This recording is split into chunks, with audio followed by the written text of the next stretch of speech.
Alright, so we're going to be testing distributors here. I got this distributor. This is from a B series. The coils are interchangeable within the D series distributors. Just to test the coil and see if we can figure out what's wrong with it or if there is anything wrong with it. So I'm going to show you how to do the test with the voltmeter. So here's your voltmeter here. We're going to be testing for ohms.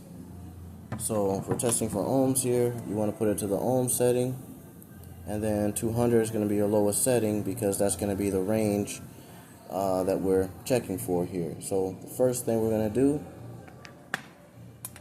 is we're going to put these together to see what kind of reading we get on the voltmeter.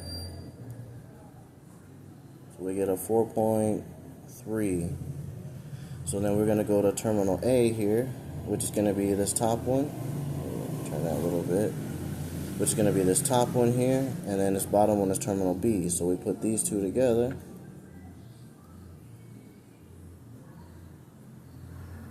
And we're getting a 5.0, 5.6. It's jumping around. My voltmeter sucks.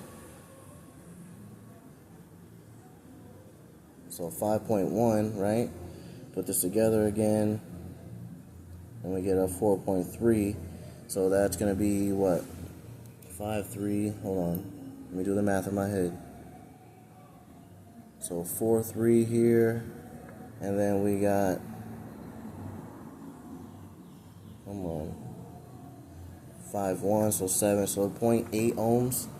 So 0.8 ohms, that would actually be within spec.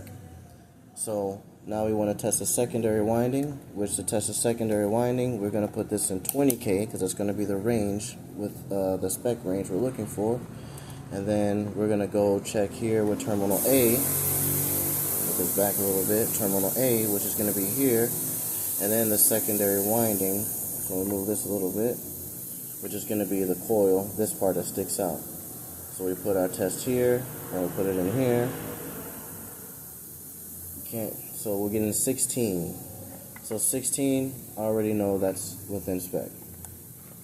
So now we're going to go and we're going to switch to this one. And then we're just going to do the same thing. So we're going to just put our voltmeter over here, change this to 200, the lowest setting, and then we're going to run our test. So we got terminal A and terminal B. And that gets us 2.5, 2.4. Put these together.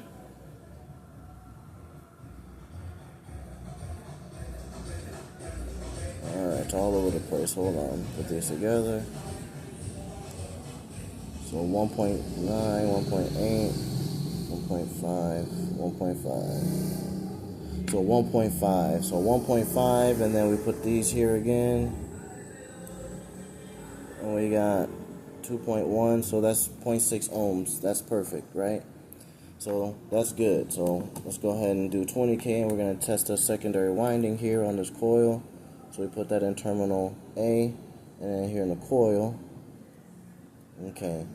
So I'm not getting any reading whatsoever here on the secondary winding.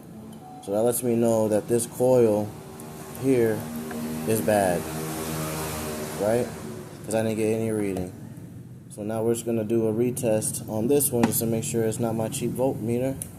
We're going to put terminal A on this one, and then on the outside rim here, then we're getting a reading of 16 ohms. So we're doing the test correctly, but this other distributor right here, this coil, the secondary winding, is bad. I was having hard start issues and misfire, and most likely if I change this coil, that'll get rid of all that. So we're going to swap coils over. You gotta love Dominican Republic, right? All that noise. We're gonna swap coils over, and after that, I'm pretty sure we should be all good.